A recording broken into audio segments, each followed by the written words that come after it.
So I was asking all my friends and family, what am I good at? What am I good at? No one said photography. That's crazy. No one said it. And I was like, the way my brain works is that if I've been told to do something, I'll do the opposite. Or if I haven't been, like, if someone's, do you know what I mean? Like, I'm just a pain in the ass, basically. So I was like, all right, well, I guess I'm going to do photography then, seeing as no one thinks I'm any fucking good at it. Yeah. Here's your point again, right? Like, everyone thinks I'm shit. I need to fucking prove them wrong. And then they were like, oh my God, you can't do that. Like, how are you going to do that? Like, you're already broke as shit. Well, they didn't actually know that at the time, because obviously I'm not going to tell anyone because I've got big pride and it would hurt me a lot. Obviously, eventually I had to tell them I was broke because I couldn't fucking go out and do anything with my friends because I had no money.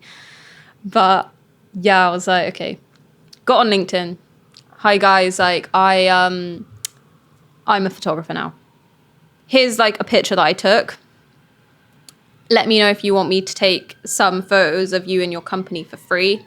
I just need to like get some experience right now, and I need to get like a portfolio together. Obviously I had a lot of experience, but this is different. I need to make a living out of it now. So I was broke and I was working for free. And I see a lot of people shitting on working for free and saying that you should never do it. I couldn't agree less. I think if I hadn't done a shoot for free, I would not have got anywhere. Like, I would not have managed to get my first clients that basically paid my rent most months. There was a couple of months where I skipped it. Fuck it. Declan came for me eventually. So you're fueled by passion at this point. As you said, you feel a bit I'm depressed if you're not doing what's... I was fueled by an absolute dire need to do something and an absolute refusal to do something that I didn't want to do. Yeah. That's exactly the same as me. And actually, the bit you said about you get depressed doing things if it don't, like, it's so interesting because it's like, so today, like, there's some days where you can just work and like it just, but I'm like, today will be one of those days where it's like hours and hours and hours without even realizing it. But then, like, if I'm doing something menial, I'm just like, I go literally nuts. I'm like, fucking fuck this. Like, oh my God. But it's just interesting how you, And then, so you've doubted yourself a lot, like way too much, because you're absolutely smashing it, in my opinion. Are you better? Have you got a better relationship with yourself now? Or are you still fueled by some bitterness, some passion? I'd say it's easier now because I'm more financially stable. That's why it's easier. Yeah. But I still... I'd be lying if I was like, oh, I think I'm doing good. I don't think I'm doing good. I think I'm nowhere near where I want to be. Where do you want to be? I don't know, but not where I am now. That's so interesting. How did you find pricing yourself with the imposter syndrome? Again, I've got that issue as well. So, and obviously that I like people pleasing, so I'm like, I want everyone to be happy, you know. So it's like it's whereas now I'm trying to be a bit more bolshy with it and be like trying to see myself as separate from it. Yeah. Pricing was something that I struggled with a lot for the first 8 months. Yeah. I think I was charging £2, not joking. like £100 or something for a shoot, which was that's like... for the full shebang, yeah? Yeah, that was like editing. You got loads of photos for it. All my clients now are going to be like, fuck, where was I then? Fuck it, you got to charge what you're worth. That's really what I was charging. And in order to make... Well, just think about how many people I would need to be taking photos of to even make like $1,000 a month. Like, that was a lot of work, and it just wasn't promoting quality, right? If something's that cheap, why would you expect it to be good? Like, that's way too cheap for any sort of quality for it. So I spoke to a few friends that I'd made along the way through like LinkedIn and stuff and through posting. Like, obviously I was charging not a lot, so I wasn't making much money, but I was actually shooting relatively often. So I was working, I just could never make enough money because I wasn't charging enough. Yeah. No matter how much I did it, like I'd have to be working 24 hours a day to make enough money to like, for it to be, you know, properly A thing. Yeah. So I spoke to a few friends. I spoke to a good man you will know of called Hugh Thomas. You know Hugh? Yeah. I'm having a massive brain blank. He did ugly drinks and now he does top of the morning coffee. Yes. Sorry, He also does Giant's coffee, and he's about to launch a new one as well. Yeah. No. So Shout out Hugh. Yeah. No, that's not. Sorry, I get this thing at about 4 where I just Coffee crash. Yeah, coffee crash. My brain's going into meltdown. I thought. Yeah. Anyway. Yeah. And Hugh was basically like, you need to put your work into packages.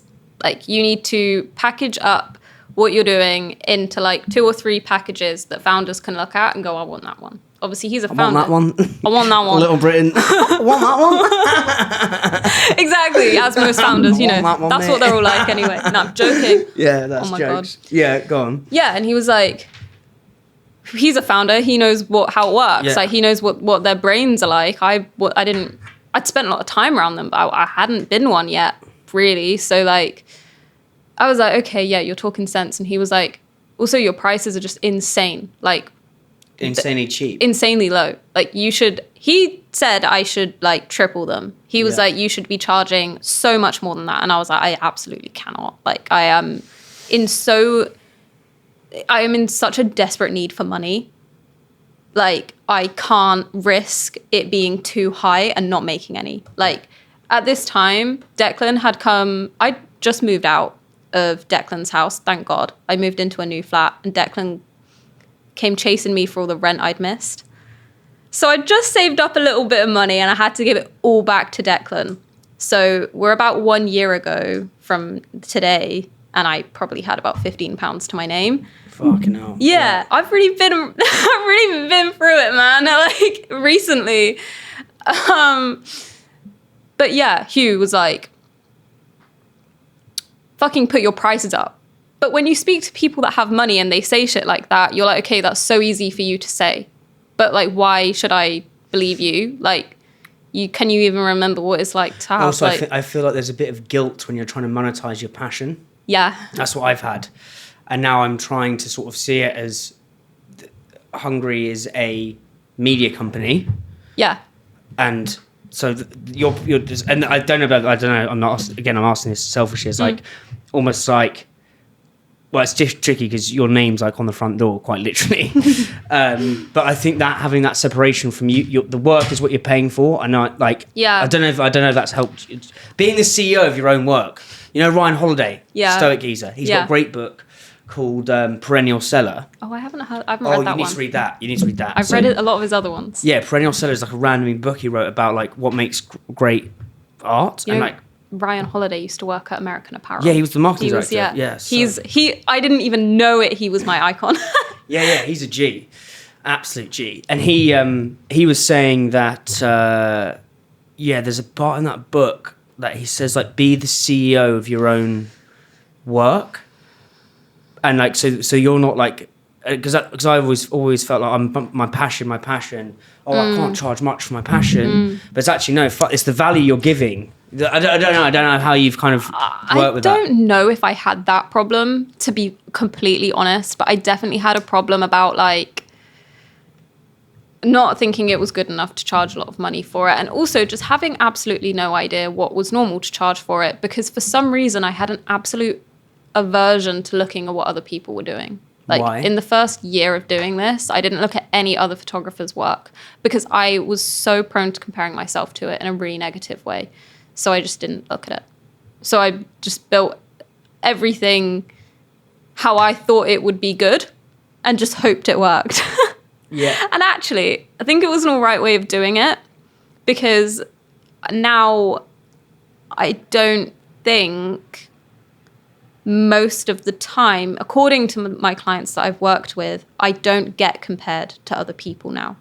You know, like when I ask, I usually don't hear like, oh, we were weighing you up against this photographer. Yeah, you've got this the thing is, what I said at the beginning is have your own style. And that's what I'm trying to. That's what I'm trying to learn from you, and I am learning from you. Is this like? Have you learned anything? Yeah, no. I'm loving this. Honestly, it's yeah. I think. Comparisons to Thief of Joy is another. I mean, I should just be pulling Stoic quotes up my arse today, but it is. Yeah. I don't know which one said it. There's so many fucking Stoics, but it's really interesting how. Yeah, you weren't comparing yourself to others. That forged your own style.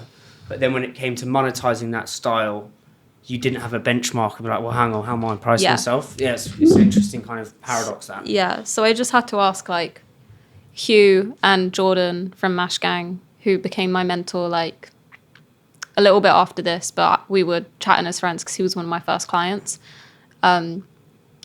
And yeah, just came to a conclusion on what I should do about it. And then I started charging 300 quid or something, or like, no, maybe 200 quid per shoot or something. But it was like, and this is how many photos you get for that, rather than it being like, I don't know, like, oh, you can have an extra few or whatever. Like, no, like you get this many pictures, you get 3 images, it's 250 quid or whatever I put, I can't remember.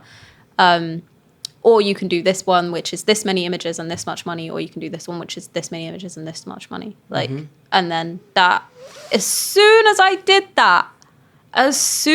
it, I immediately got busy. And I think that was a combination of that and also the fact that I'd been posting my work really regularly on LinkedIn.